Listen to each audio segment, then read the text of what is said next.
ఇక్కడ ఇచ్చిన పాత్రికేయ మిత్రులందరికీ హృదయపూర్వక నమస్కారం. ఆంధ్రప్రదేశ్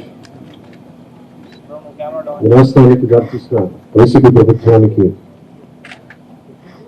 వ్యతిరేకంగా తిరిగి ఆంధ్రప్రదేశ్ని సరైన మార్గంలో పెట్టడానికి జనసేన తెలుగుదేశం నడబెట్టించి దాంట్లో భాగంగానే రోజున శ్రీ చంద్రబాబు నాయుడు గారితో గత సంవత్సరాలుగా మేము ఆలోచిస్తూ ఉన్నాం. ఈ పర్టికులర్ రాష్ట్ర క్షేమం గురించి ఇప్పటి సభ దగ్గర నుంచి ఈ రోజు దాకా ఒక్కొక్కటి తెచ్చుకుంటా మాట్లాడుకుంటా చాలా జాగ్రత్తగా ఆంధ్రప్రదేశ్ని అభివృద్ధి పదంలోకి ఎలా తీసుకెళ్ళాలని ఆలోచిస్తూ వచ్చాం.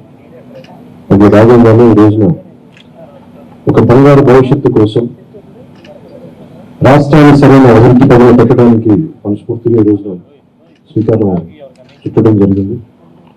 దాంట్లో భాగంగానే ఈ రోజున జనసేన తెలుగుదేశం కలిసి పనులు బిగించింది.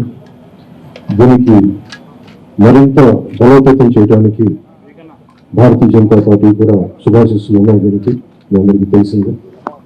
అందుకని అప్పుడు తెలాలపోతున్నాం, ఎట్లాలపోతున్నాం. ముందు పెద్దలు, మాజీ ముఖ్యమంత్రి, ప్రతిపక్ష నాయకులు శ్రీ నారా చంద్రబాబు నాయుడు గారు వేధిస్తారు.